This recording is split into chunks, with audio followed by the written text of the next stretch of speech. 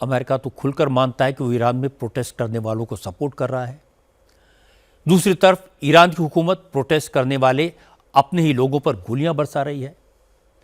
Trump Iran को हमला करने की धमकी दे रहे हैं और ईरान की सरकार प्रोटेस्ट करने वालों को प्रो अमेरिका और प्रो इजराइल करार देकर उन्हें मौत के घाट उतार रही है। दोनों सूरतों में मुसीबत ईरान के बेकसूर लोगों की है। कुछ दिन बाद अगर अमेरिका ईरान पर अटैक कर दे तो किसी को आश्चर्य नहीं होगा। अब बात बंगाल की। आईपैक के ऑफिस में ईडी की रेड अब पश्चिम बंगाल में सबसे बड़ा सियासी मुद्दा बन गई है। इस इशू पर कोर्ट से लेकर कोलकाता और दिल्ली की सड़कों पर बीजेपी और तृणमूल कांग्रेस के नेता आमने सामने आ गए हैं। आज कोर्ट में ऐसे हालात हो गए कि सुनवाई ही नहीं हो सकी।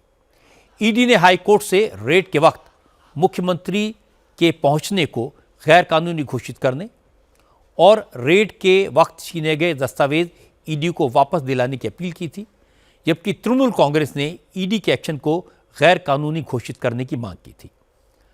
हाईकोर्ट में आज ईडी और तृणमूल कांग्रेस की पिटीशन पर एक साथ सुनवाई होनी थी।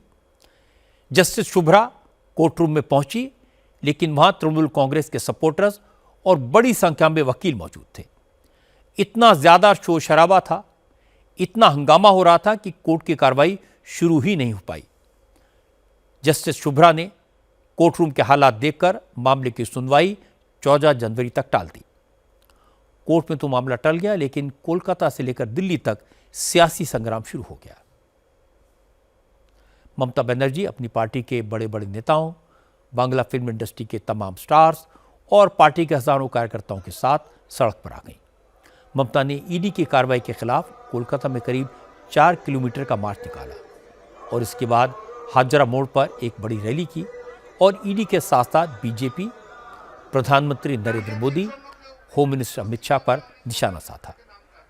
ममता ने कहा कि अगर बीजेपी ईडी के जरिए तृणमूल कांग्रेस की स्ट्रेटेजी चुराने की कोशिश करती है तो उन्हें भी तृणमूल कांग्रेस की प्रेसिडेंट के तौर पर अपनी पार्टी की रणनीति को बचाने का पूरा हक है। उन्होंने ईडी की रेड के दौरान प्रतीक जैन के घर और दफ्तर में जाकर कोई गलत काम नहीं किया। ममता ने कहा कि बीजेपी में हिम्मत नहीं है कि वो सामने आकर लड़ सके, इसलिए ईडी और सीबीआई जैसी सेंट्रल एजेंसीज को आगे कर रही है। उसकी रणनीति महाराष्ट्र और हरियाणा में भले ही चल गई हो, लेकिन बंगाल में नहीं चलेगी।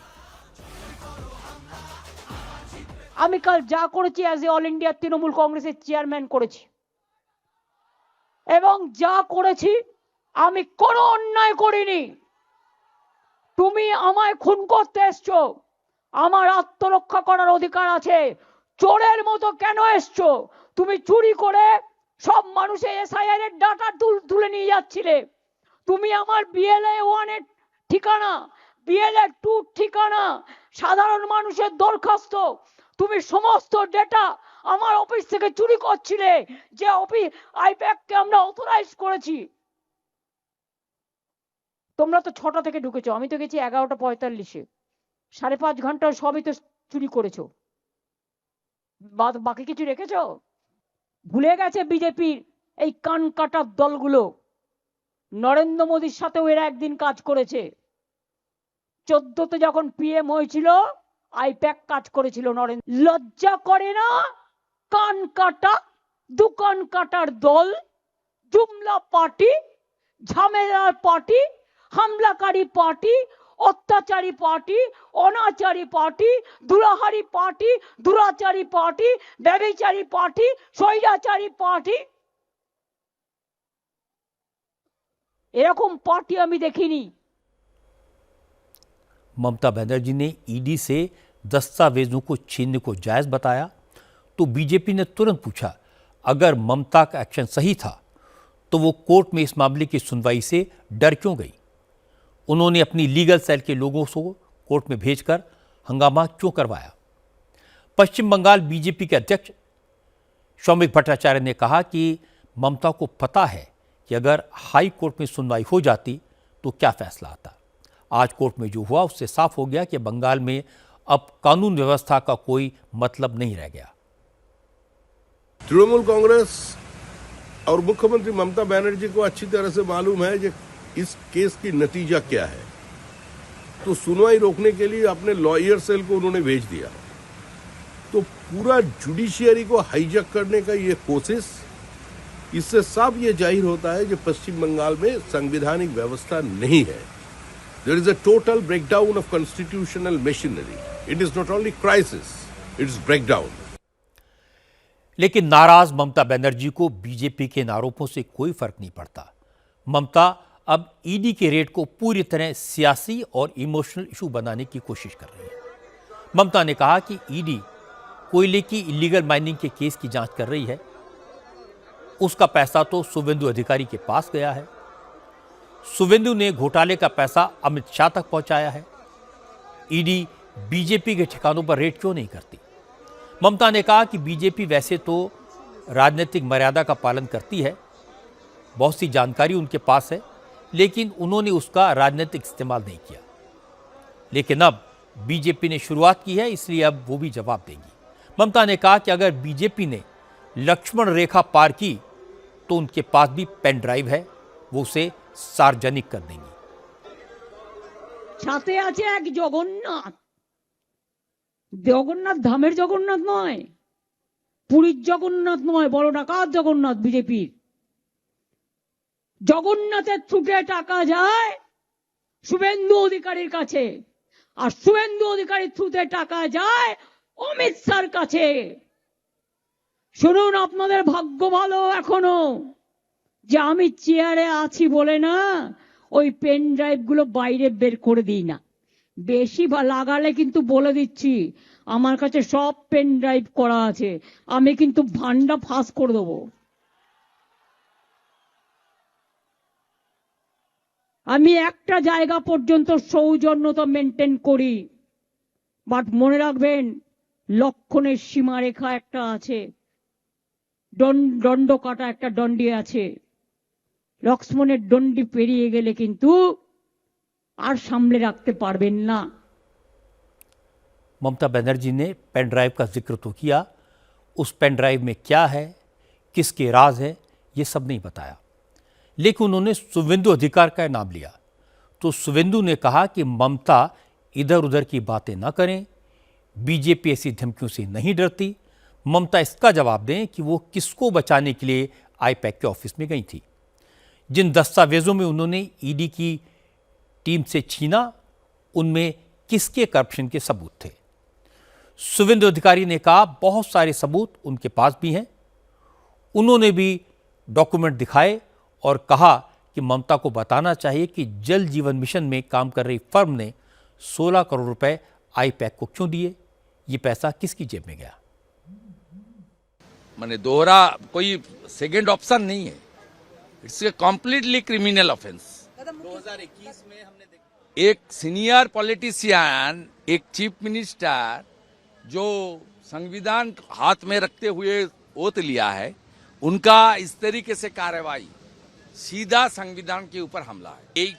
आईपैक किस तरीके से चोरी कर रहा है, जो जल जीवन मिशन है सेंट्रल गवर्नमेंट का बड़ा स्कीम, मोदी जी का एक बड़ा स्कीम, नल से जल, ये स्कीम में भारत सरकार पश्चिम बंगाल को अब तक 8,000 करोड़ दिया है।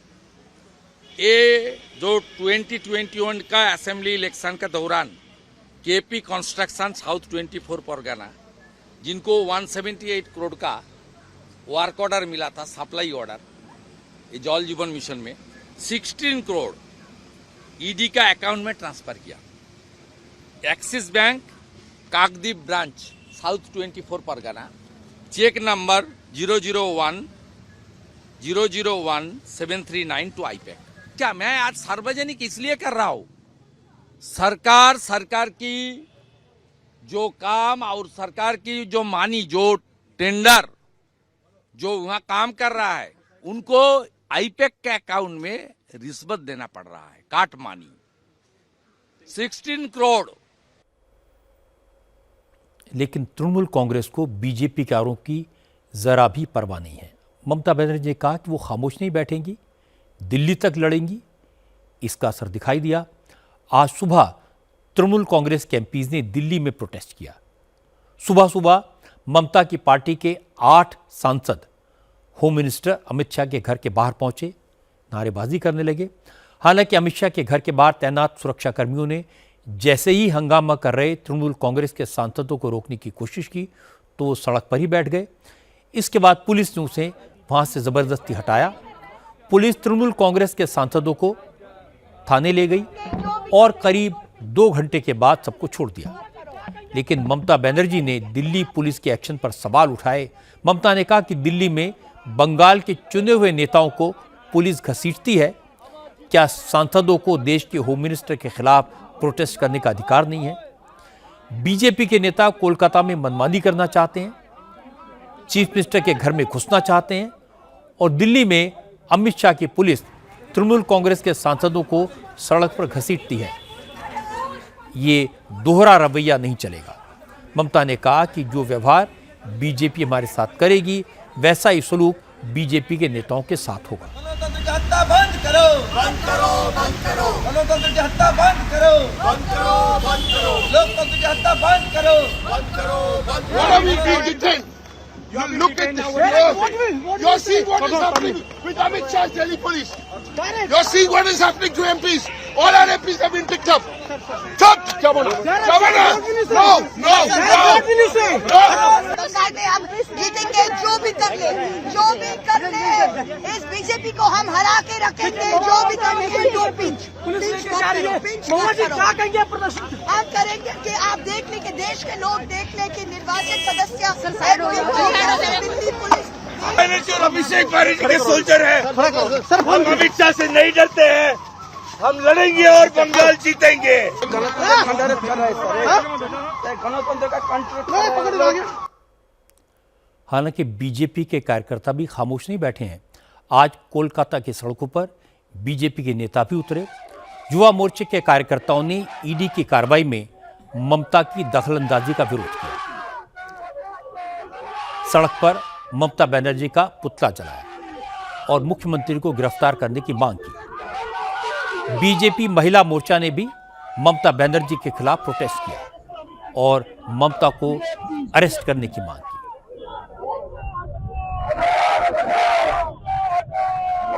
देखिए, पश्चिम बंगाल में जो अराजकता चल रही है, जो कल मुख्यमंत्री का एक्शन था, the entire action of the chief minister is totally unethical, unconstitutional and criminal offence किया है। जो उन्होंने संविधान की शपथ लेकर असंवैधानिक काम किया है मुख्यमंत्री ने, इसके विरोध में हमारा आंदोलन आज और आज से लगातार चलेगा। ये सरकार जब तक नहीं जाएगा तब तक आंदोलन चलेगा, क्योंकि ये चोर का सरकार है। पहले से ही 2011 साल में गुंडा छुड़ाने के लिए वो थाने पे गए थे। वो शारदा का राजीव कुमार के छुड़ाने के लिए वो धरना दिया था। और आज ईडी जब एक कार्रवाई चल रहा है, उसी टाइम पे ममता बनर्जी खुद जाके 15 मिनट वहाँ पर रुक के, प्रतीक जैन कौन है, ये आईपैक है, तो वहाँ से पूरा फाइल लेके 15 मिनट रुक के गाड़ी में फाइल लिया है, वो हाथ में फाइल लेके चोरी करके चला गया। वो शारदा जैसे लाल डायरी लोपाट किया गया है, उसी तरह ये भी लोपाट कर दिया। आज दिल्ली में पूर्व केंद्रीय मंत्री रविशंकर प्रसाद ने कहा ममता बनर्जी डरी हुई हैं। उन्हें पता है कि करप्शन के केसेस में उनकी पार्टी बच नहीं पाएगी। रविशंकर प्रसाद ने कहा कि ममता भले ही सियासी आंसू बहाएं, लेकिन हकीकत यही है कि हर केस में करप्शन के सबूत तृणमूल कांग्रेस से जुड़े लोगों की तरफ इशारा करते हैं।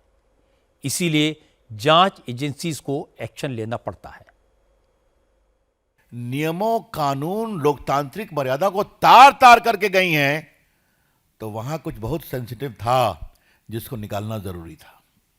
आई repeat, there is a lot of suspicious circumstances surrounding the whole, I would say barbaric action of Mamata ji. और ममता जी ने कोई पहली बार तो किया नहीं है। याद करिए, जब शारदा स्कैम में राजीव कुमार जो डीजीपी थे, उनको बात हुई थी, उनको सीबीआई ने इंट्रोगेट करने की बात की थी, तो वहां जाकर धरने पर बैठ गई थी। संदेश खाली में उस मेन एक्यूज को बचाने के लिए क्या क्या नहीं किया। ये जो medical college, car medical college में घटना हुई थी महिला के बलात्कार की, उस पर भी चली गई थी अपोज करने के लिए, पुलिस इन्वेस्टिगेशन को फ्रस्ट्रेट करने के लिए। तो क्या मतलब है, ममता जी ने कॉन्ट्रैक्ट लिया हुआ है क्या कि बंगाल में कोई भी फेयर पुलिस इन्वेस्टिगेशन नहीं होने देंगी, बंगाल के करप्शन में कोई भी सीबीआई या ईडी का इन्वेस्टिगेशन नहीं होने देंगी, क्योंकि हर जगह उनके सिस्टम के पांव हैं। और मैं क्या कहूंगा, everywhere there is a footprint of Mamata ji's ecosystem implicating all of them, therefore there is a scare। Mamata Banerjee मुश्किल में है तो कांग्रेस के नेता अधीर रंजन चौधरी खुश हैं। आज अधीर रंजन ने कहा, ममता को इधर उधर की बातें नहीं करनी चाहिए, साफ साफ बताना चाहिए कि वो भागकर प्रतीक जैन के घर क्यों गईं, पुलिस अफसरों को ईडी की रेड रोकने के लिए क्यों भेजा, उन दस्तावेजों में क्या है जो ममता प्रतीक जैन के घर से लेकर भागी। अधीर रंजन ने कहा, ईडी ममता को अरेस्ट कर सकती थी, लेकिन ऐसा नहीं किया, इसलिए ईडी पर भी शक होता है। वहां छापा मारे गए थे, जब अंदर जांच पड़ताल हो रही थी, जब सारे कागजात टटोलने जा रही थी, तो उस समय ममता बनर्जी क्यों गई सारे पुलिस बलों को लेकर, और पुलिस बलों ने सारे कागजात, खुद मुख्यमंत्री सारे कागजात लेकर वहां से निकालते हुए कह रहे हैं कि हम मोबाइल लेके आ गए, लैपटॉप लेके आ गए, और पुलिस वालों ने सारे फाइल लेके गाड़ी में लाद कर रहे हैं। ये दृश्यता में देखने को मिले। इसके साथ साथ दूसरा सवाल यह है कि ईडी वालों ने भी कैसे है कि एक मुख्यमंत्री अंदर गए और सारे कागजात, सारे रिकॉर्ड लेके वापस आराम से निकल गई, और गाड़ी में लाद कर रही है सारे फाइलों पुलिस वालों ने। इसको इजाजत ईडी वालों ने भी कैसे दिए है? उनके साथ तो सशस्त्र बल थे। ईडी वाले इतने कमजोर क्यों है? इसलिए ना मैं ईडी वालों को कहता कि ईडी वाले ने सिर्फ इडियट है, ईडी नहीं, सब इडियट है। हालांकि बीजेपी के नेता अब ममता के खिलाफ हर दांव आजमा रहे हैं। कल शुभेंदु अधिकारी, शौमिक भट्टाचार्य, अग्निमित्रा पॉल और अर्जुन सिंह जैसे नेताओं ने गवर्नर से एक्शन लेने की मांग की थी। आज बीजेपी का एक डेलीगेशन बंगाल के गवर्नर सीवी आनंद बोस से मिलने पहुंच गया। बीजेपी के नेताओं ने कहा कि ममता जितनी तेजी से ईडी की रेड रोकने के लिए पहुंची, वही इस बात का सबूत है कि मामले में कुछ गड़बड़ तो है। ममता ने सेंट्रल एजेंसी के काम में बाधा डालकर संवैधानिक मर्यादा तोड़ी है, इसलिए अब गवर्नर को अपने अधिकारों का इस्तेमाल करना चाहिए। बंगाल में प्रेसिडेंट रूल की सिफारिश करनी चाहिए।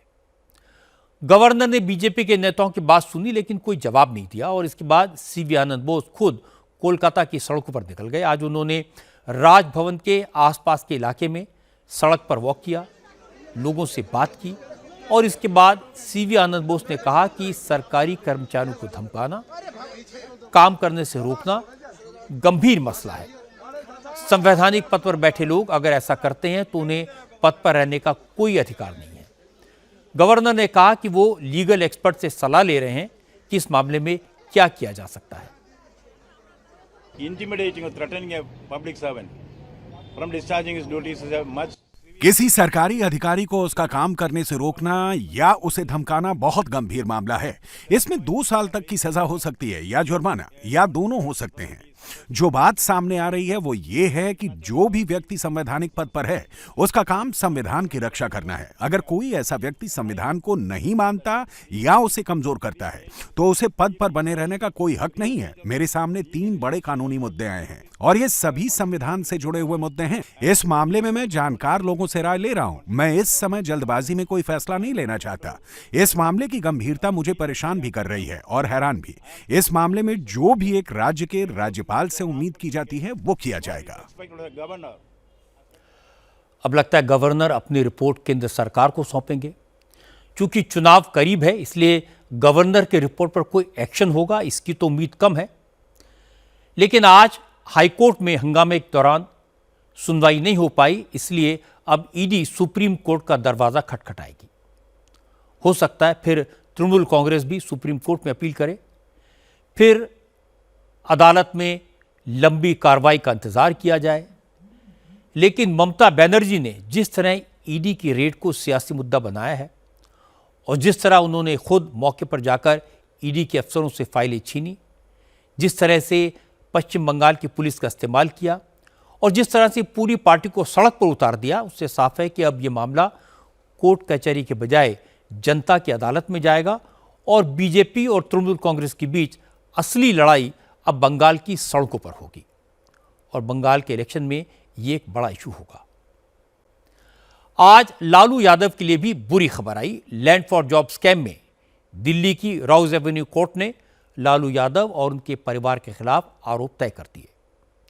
इस मामले में लालू यादव, राबड़ी देवी, मीसा भारती और हिमा यादव के अलावा दोनों बेटे तेज प्रताप यादव और तेजस्वी यादव समेत कुल 41 लोगों के खिलाफ चार्जेस फ्रेम किए गए हैं। स्पेशल जज विशाल गोगने ने कहा कि इस मामले में लालू यादव ने रेल मंत्रालय को अपने निजी साम्राज्य की तरह इस्तेमाल किया, रेलवे अधिकारियों के साथ मिलकर आपराधिक साजिश की और नौकरी देने के बदले जमीन हासिल की। अदालत ने कहा कि ऐसा लगता है कि लालू और उनके पूरे परिवार ने क्रिमिनल सिंडिकेट की तरह काम किया। इस मामले में सीबीआई ने कुल 103 लोगों को आरोपी बनाया था। सुनवाई के दौरान 5 लोगों की मौत हो चुकी है, 52 को अदालत ने डिस्चार्ज कर दिया। इसलिए आज बचे हुए 41 आरोपियों के खिलाफ चार्जेस फ्रेम हुए। सीबीआई ने कहा कि नौकरी देने के बाद अलग अलग जगहों पर करीब 1 लाख स्क्वायर फीट जमीन 26 लाख रुपए में ली गई, जबकि इसकी मार्केट वैल्यू 4 करोड़ रुपए से ज्यादा थी। सीबीआई की दलील सुनने के बाद कोर्ट ने कहा कि मामले में आरोप गंभीर हैं, इसलिए इसकी डिटेल में सुनवाई जरूरी है। मामले की अगली सुनवाई 29 जनवरी को होगी। वैसे आज इस केस की सुनवाई के दौरान एक इंटरेस्टिंग तस्वीर देखने को मिली। तेज प्रताप यादव और तेजस्वी यादव कोर्ट में पेशी के लिए आए थे। इस दौरान दोनों भाइयों का आमना सामना हुआ, लेकिन दोनों के बीच बातचीत तो दूर, दुआ सलाम तक नहीं हुई। मीसा भारती ने भी तेज प्रताप से कोई बात नहीं की। हालांकि सुनवाई खत्म होने के बाद तेज प्रताप ने बताया कि उन्होंने लालू और राबड़ी यादव को मकर संक्रांति के मौके पर दही चूड़ा भोज में अपने घर आने का निमंत्रण दिया है और उन्हें पूरा भरोसा है कि लालू यादव उनके घर जरूर आएंगे। चारा घोटाले में लालू को सजा हो चुकी है। चारा घोटाले ने लालू के सियासी करियर पर ब्रेक लगा दिया है। लालू की उम्र भी काफ़ी हो गई है और काफ़ी बीमार हैं और day to day active politics से दूर भी हैं। इसलिए लैंड फॉर जॉब स्कैम में चार्जेस फ्रेम होने से लालू पर तो ज़्यादा असर नहीं पड़ेगा, लेकिन तेजस्वी यादव की मुश्किल ज़रूर पड़ जाएगी। अब बात करते हैं महाराष्ट्र की राजनीति की। महाराष्ट्र में महानगर पालिका के चुनाव में रोज रोज नए नए सियासी तमाशे देखने को मिल रहे हैं। पहले उद्धव ठाकरे की पार्टी के नेता एकनाथ शिंदे की पार्टी के लिए जो नारे लगाते थे, आज वही स्लोगन बीजेपी के कार्यकर्ता लगाते हुए दिखाई दिए। बीएमसी के वार्ड नंबर 173 में एकनाथ शिंदे की शिवसेना और बीजेपी के कैंडिडेट आमने सामने हैं। इस वार्ड में जब बीजेपी के कार्यकर्ता कैंपेन के लिए निकले तो उन्होंने एकनाथ शिंदे के उम्मीदवार के खिलाफ 50 खोके एकदम ओके ये नारा लगाया। 50 खोके इस नारेबाजी का वीडियो उद्धव की पार्टी के नेताओं ने खूब सर्कुलेट किया और कहा अब तो महाराष्ट्र की जनता को एकनाथ शिंदे की असलियत समझ आ जानी चाहिए। बहुत पुराना गाना है, जो बोएगा वही पाएगा, तेरा किया आगे आएगा, सुख दुख है क्या फल कर्मों का। भारतीय जनता पार्टी के कार्यकर्ता मुंबई में वार्ड नंबर 173 में एकनाथ शिंदे की शिवसेना के खिलाफ नारेबाजी कर रहे हैं कि 50 खोके एकदम ओके, मतलब 50 करोड़ रुपए का जो भ्रष्टाचार का आरोप हम लोग लगाते थे शिंदे सेना पर, अब बीजेपी भी लगा रही है। यही शिंदे सेना सरकार बनाने की लालच में उनके साथ गई, पार्टी तोड़ी, नाम चिन्ह सब चुराया। आज वही भारतीय जनता पार्टी उनको चोर चोर कह के चिल्ला रहे हैं। और वहीं पुणे और पिंपरी चिंचवड़ में अजीत दादा पवार बीजेपी को आंखें दिखा रहे हैं, उनका भ्रष्टाचार खोल रहे हैं। और बताइए, ये लोग हमको ज्ञान देते थे। इसी तरह का नजारा पिंपरी चिंचवड़ में देखने को मिला। यहां अजीत पवार की पार्टी और बीजेपी के उम्मीदवार आमने सामने हैं। कैंपेन के लिए खुद अजीत पवार मैदान में डटे हुए हैं और अजीत पवार बीजेपी पर भ्रष्टाचार का आरोप लगाने वालों में सबसे आगे आ गए। अजीत पवार ने दावा किया कि 2008 में मनमोहन सिंह की सरकार ने गरीबों के लिए घर बनाने की योजना चलाई थी और उस स्कीम में बीजेपी ने घोटाला किया। 2008ला Jawaharlal Nehru national urban renewal mission 2008 में शरद पवार केंद्र में मंत्री थे। उस समय केंद्र में प्रधानमंत्री मनमोहन सिंह की सरकार थी। केंद्र सरकार Jawaharlal Nehru urban renewal mission के तहत देश के कई शहरों के लिए आवास की योजना लाई थी। उस वक्त हमने पिंपरी चिंचवड़ के चिखली सेक्टर 17 और 19 में इस योजना के तहत 6,720 घरों के निर्माण की योजना बनाई थी। राष्ट्रवादी कांग्रेस के कार्यकाल में यह योजना बनाई गई थी, लेकिन बहुत नगर परिषद में बहुत भ्रष्टाचार हुआ। बड़े पैमाने पर दलाल सक्रिय थे। भ्रष्टाचार झाला। काही आज अंबरनाथ से भी बहुत इंटरेस्टिंग खबर आई। अंबरनाथ में अजीत पवार और एकनाथ शिंदे ने मिलकर बीजेपी को झटका दे दिया। अंबरनाथ नगर परिषद में बीजेपी ने शिंदे की सेना को साइडलाइन करके कांग्रेस की मदद से कब्जा कर लिया था, लेकिन आज शिंदे गुट और अजीत पवार ने बीजेपी से सत्ता छीन ली। 59 पार्षदों वाली अंबरनाथ नगर परिषद में बहुमत के लिए 30 सीट चाहिए। शिंदे गुट के पास 27 पार्षद हैं, 4 अजीत पवार गुट के हैं और एक निर्दलीय की मदद से उन्होंने 32 का आंकड़ा जुटा लिया। बीजेपी के पास 27 मेंबर हैं, इनमें 15 बीजेपी के हैं और 12 पार्षद कांग्रेस के हैं जो अभी अभी बीजेपी में शामिल हुए हैं। फडणवीस और शिंदे सरकार में साथ साथ हैं, पर अंबरनाथ में शिंदे ने बीजेपी को चैलेंज कर दिया और बीजेपी के कार्यकर्ताओं ने शिंदे के खिलाफ नारे लगाए।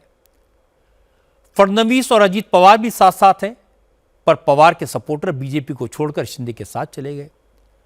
अजीत पवार और शरद पवार अलग अलग पार्टियों में हैं, पर साथ मिलकर स्थानीय चुनाव लड़ रहे हैं। उद्धव और राज ठाकरे बरसों तक एक दूसरे से टकराते रहे, एक दूसरे पर आरोप लगाते रहे, पर बीएमसी के चुनाव के लिए एक मंच पर आ गए हैं। इतने सारे सियासी चमत्कार सिर्फ महाराष्ट्र में ही हो सकते हैं। आज मध्य प्रदेश से एक हैरान करने वाली खबर आई। भोपाल में 18 दिसंबर को जो 26 टन मांस पकड़ा गया था, उसकी जांच रिपोर्ट आई और पता चला कि वो गौमांस था, बीफ था। खास बात यह है कि गौमांस कहीं और से नहीं बल्कि भोपाल नगर निगम के मॉडर्न स्लॉटर हाउस से ही लोड होकर निकला। मांस को सुरक्षित रखने के लिए इसे स्पेशल एसी वैन में रखा गया था और पैकेट्स पर क्यूआर कोड और स्पेशल टैग लगे हुए थे। पुलिस ने अब स्लॉटर हाउस चलाने वाले असलम कुरैशी और कंटेनर के ड्राइवर शोएब को गिरफ्तार किया है। भोपाल नगर निगम ने live stock food processor private limited के मालिक असलम कुरैशी को ही मृत गायों के शवों को उठाने की जिम्मेदारी दी थी। इसलिए इस बात की संभावना है कि असलम कुरैशी मरी हुई गायों का मांस सप्लाई कर रहा हो। इसमें रिपोर्ट के आधार पर गौवंश अधिनियम में मुकदमा कायम किया गया थाना जहांगीराबाद में, और जिसके तहत हम लोगों ने 2 आरोपियों को गिरफ्तार करके जेल दाखिल किया गया है और नगर निगम द्वारा जो स्लाइडर हाउस था उसको सीलबंद किया गया है। 2 आरोपियों के नाम है, जी, एक जो ट्रक ड्राइवर था उसका शोएब नाम है, और जो उसका संचालक था, डायरेक्टर था असलम कुरैशी, उन दोनों को गिरफ्तार किया गया है। मध्य प्रदेश में गौमांस पर पूरी तरह पाबंदी है, इसलिए मोहन यादव की सरकार ने इस मामले में सख्त एक्शन नहीं लिया तो बड़ी मुसीबत होगी। बीजेपी के नेता रामेश्वर शर्मा ने कहा कि इस मामले में गौहत्या करने वालों के साथ साथ अफसरों पर भी एक्शन लिया जाएगा। जो भी इसमें दोषी है कोई भी बख्शा नहीं जाएगा। अधिकारी दोषी है तो वो भी सजा पाएगा, वो भी जेल जाएगा, चिंता की कोई बात नहीं, किसी को छोड़ा नहीं जाएगा। गौ माता की हत्या किसी भी कीमत पर बर्दाश्त नहीं की जाएगी। हत्यारे जेल जाएंगे, जरूरी हुआ तो मकान तोड़ेंगे, और इतने टन जो गौ माता का मांस पकड़ा गया है उसका कितने गौ माता की हत्या हुई है उतने ही प्रकरण पंजीबद्ध किए जाएंगे। जिंदगी भर ये जेल में ही सड़ेंगे। सर कांग्रेस के एनएसए भी लगाया जाएगा। श्रीमान जी, मध्य प्रदेश में गौ माता की हत्या पर पूर्ण प्रतिबंध है, और इसलिए इस तरह के हत्यारों ने जो पाप किया है उसकी सजा वो भुगतेंगे, जेल जाएंगे, जेल में सड़ेंगे। अगर 10 गाय काटी है तो 10 गायों के अलग अलग प्रकरण पंजीबद्ध स्लॉटर हाउस चलाने वाले पर किए जाएंगे। नगर निगम के जिम्मेदारी अधिकारी भी बचेंगे नहीं। लेकिन कांग्रेस का आरोप है कि यह सब पुलिस और प्रशासन की मिलीभगत से हो रहा है। नगर निगम के स्लॉटर हाउस से इतने बड़े पैमाने पर गोमांस मिला है और कांग्रेस इसे अपने लिए सियासी मौके के तौर पर देख रही है। कांग्रेस ने आज इस मामले में प्रोटेस्ट मार्च निकाला। कांग्रेस के नेताओं का कहना है कि मोहन यादव सरकार हर घटना के बाद बुलडोजर न्याय की मांग करती है। अगर हिम्मत है तो इन आरोपियों और उनकी मददगारों के घरों पर बुलडोजर चलाकर दिखाएं। बीजेपी हिंदुओं के नाम पर दलाली और राजनीति करती है। आज गाय की तस्करी दलाली के नाम पर सामने आई है। कांग्रेस हमेशा मुद्दों को उठाने की बात करती है, सनातन धर्म को मानने की बात करती है। गौ हमारी माता है, ये कोई भारतीय जनता पार्टी की ठेकेदारी नहीं है। लेकिन गौवंश को मानने वाले लोग आज उनके राज्य में डबल इंजन की सरकार, कहां गए वो हिंदू इधर कहां से आ रहा था? अगर ये बात आपकी जानकारी में आई होगी, क्या प्लानिंग थी, किस तरीके का एजेंडा रहता है, कहां से आ रहा था? ये स्लॉटर हाउस नगर निगम के चलाती थी, उसको जानबूझकर आज एक ठेकेदार को दिया गया। किस भारतीय जनता पार्टी के नेता के कहने पर उसको ठेका दिया गया? आज ये गाय 25 टन नहीं, हजारों टन की सप्लाई हो रही थी, हजारों टन बिक रहा था। अगर इस पर उसके घर पर बुलडोजर क्यों नहीं चला? अगर हिंदू हृदय सम्राट थी उस जगह पर बुलडोजर क्यों नहीं चला? अगर नहीं चला तो कांग्रेस के लोग बुलडोजर लेके जाएंगे। भोपाल में इतनी बड़ी तादाद में गोमांस मिलना मोहन यादव के लिए बड़ी एम्बैरेसमेंट है, क्योंकि मध्य प्रदेश में गौहत्या पर पाबंदी है, सरकार गौशालाएं चला रही है। इसलिए मोहन यादव को इस मामले में बिना देर किए गौहत्या करने वालों के खिलाफ सख्त एक्शन लेना ही होगा। एक्शन नगर निगम के अफसरों के खिलाफ भी होना चाहिए, क्योंकि अफसरों की मिली भगत के बगैर 26 टन गौमांस की सप्लाई नहीं हो सकती। आगे बढ़ने से पहले आपको बता दूं कि आपकी अदालत में इस बार मेरी मेहमान हैं मैरी कॉम। इस शो में आपको दिखाई देगी मैरी कॉम की शरारतें, मैरी कॉम की हिम्मत और world champion boxing star Mary Kom का गाना सुनकर तो आप चौंक जाएंगे। आपकी अदालत में आज मेरी मेहमान हैं exceptional, magnificent world champion Mary Kom. Mary Kom, पहले एक कमिटमेंट मैं आपसे चाहता हूं, अगर उल्टे सवाल पूछूं तो हमने पंच करने की नहीं रखी। सच बताऊंगी तो मैं बॉक्सिंग से कुछ डर नहीं है सर, आपकी अदालत में डर लगता है। World boxing champion Mary Kom आपकी अदालत में इस शनिवार रात 10 बजे। स्ट्रे डॉग्स को लेकर आज सुप्रीम कोर्ट में एक बार फिर सुनवाई हुई, लेकिन कोई फैसला नहीं हुआ। दोनों तरफ से दलीलें दी गई और अगली तारीख मिल गई। अब 13 जनवरी को इस मामले में फिर से सुनवाई होगी।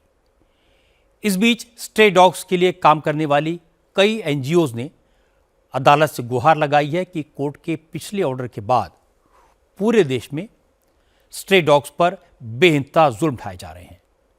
उनको जबरन पकड़ कर बेहद बुरे हालात में एनिमल बर्थ कंट्रोल सेंटर्स में ठूंसा जा रहा है, जो सीधे सीधे कोर्ट के आदेश का वायलेशन है।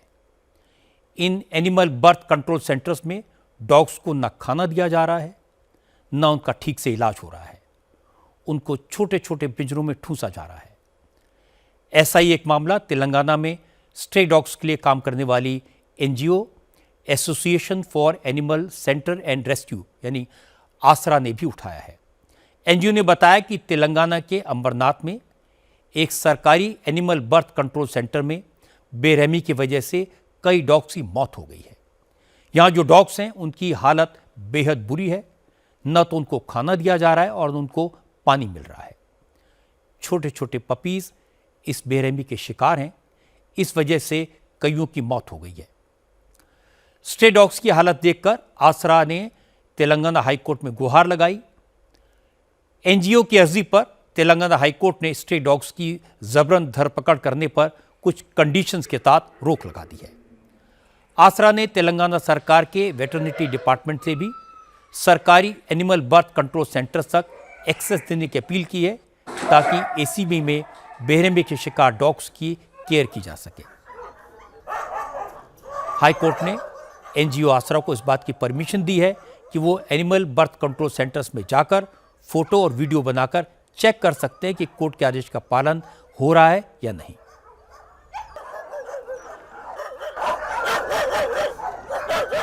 तीन दिन का पहले अचानक हम लोगों को एक एबीसी सेंटर हैदराबाद में अंबरपेट एबीसी सेंटर है, उसका अंदर से हम लोगों को फोटोस और वीडियोस जो मिला है उसमें इतना क्रूएल्टी है। कुत्ते मरे हुआ है, कम से कम 10 से ऊपर कुत्ते मरा है। छोटी छोटी पप्पीज भी है, 2 दिन का 3 दिन का पप्पीज है, वो भी मर चुका है। तो हम लोग ये देख के परेशानी होके फिर हम लोग सीधा अंबरपेट एबीसी सेंटर में गए हैं। हम लोग रिक्वेस्ट किया है हम लोगों को अलाउ करना। चारों सेंटर में देखा है, सब इतना क्रूएल्टी, एनिमल क्रूएल्टी चल रहा है। उसमें बहुत सारे एनिमल क्रूएल्टी चल, कुछ क्लीनिंग नहीं है, पूरा डार्क है, लाइट नहीं है, कुछ नहीं है। वो डॉग को खाना नहीं देगा और वो पूरा कुत्ते इतना ट्रोमेटाइज्ड हो गया, इतना डिप्रेशन में चला गया और वो मर रहा है। ये एक केज में तो हम लोग देखा है, एक कुत्ते ऑलरेडी मर गया, मर चुके 4 घंटे हो गया और कोई देखा नहीं, उसका बॉडी को निकाला भी नहीं। इतना क्रूएल्टी चला था उधर उसमें। तो हम लोग अंबरपेट एबीसी सेंटर में गया है, उसको परमिशन देने के लिए बोला है। कोई भी करता है उसका ऊपर केस डाल सकते हैं हम लोग। तो अभी हम लोग जीएचएमसी में भी और जो भी म्यूनसिपालिटीज है, पंचायत से ऐसा लॉन्ग टर्म कंपेनमेंट किया है लास्ट 2 महीने से 7 नवंबर का ऑर्डर का बाद, उसका ऊपर हम कंप्लेंट कर सकते हैं। वो इलीगल कर रहा है, वो कंटेम्प्ट ऑफ द कोर्ट कर रहा है, वायलेशन ऑफ द एक्ट कर रहा है। इसलिए हम लोग क्या किया, सीधा ऑनरेबल तेलंगाना हाईकोर्ट में गया है और स्टे ऑर्डर लेके आया है। मैं तेलंगाना हाईकोर्ट की तारीफ करूंगा कि उन्होंने बेजुबान बेकसूर डॉग्स के दर्द को समझा, स्ट्रे डॉग्स को ज़बरदस्ती पकड़ने पर रोक लगाई और एनिमल सेंटर्स को प्रॉपर केयर करने की चेतावनी दी। स्ट्रे डॉग्स के लिए काम करने वाले एनजीओ आसरा की कोशिशों से यह सफल हुआ। पूरे देश में ऐसे और प्रयास करने की ज़रूरत है। जानवरों को इंसान से बचाने की ज़रूरत है और कहीं कहीं इंसान को भी जानवरों से बचाना ज़रूरी हो गया है। मैं आपको याद दिला दूं, इस बार आपकी अदालत में मेरी मेहमान हैं world champion boxer Mary Kom. Mary Kom ने आपकी अदालत में कई राज खोले। उन्होंने बताया कैसे उनके हस्बैंड ने उनके साथ चीटिंग की, उन्हें डिच किया। जब वो बॉक्सिंग रिंग में लड़ने और मेडल जीतने में बिजी थी तो उनके एक्स हस्बैंड ने मैरी कॉम के बैंक अकाउंट खाली कर दिए। अजीब दास्तां है ये, कहाँ शुरू कहाँ खत्म, ये मंजिलें है कौन सी, ना वो समझ सके न हम।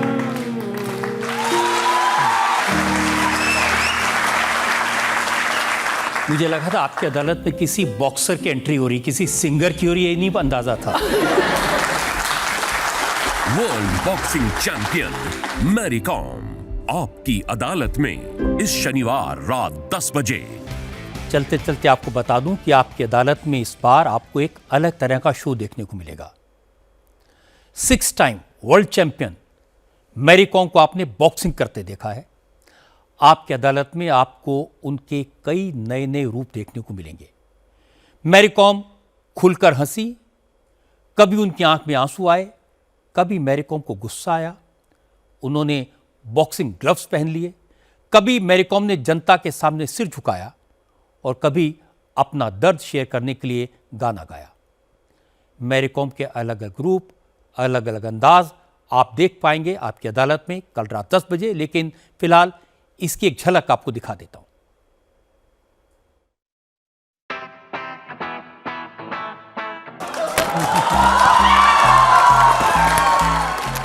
ये मारो, ये करो, ये कर। अरे मुझे सिखा रहे हैं। इतना दूर तक में भी ऐसे आग ऐसे एक बंद करके ऐसे मारा ना, फिर सेकंड 2 सेकंड 3 सेकंड में मेरा सर गुम हो गया। मैंने खोला, ऐसे ऐसे डाला, आधा तो चला गया।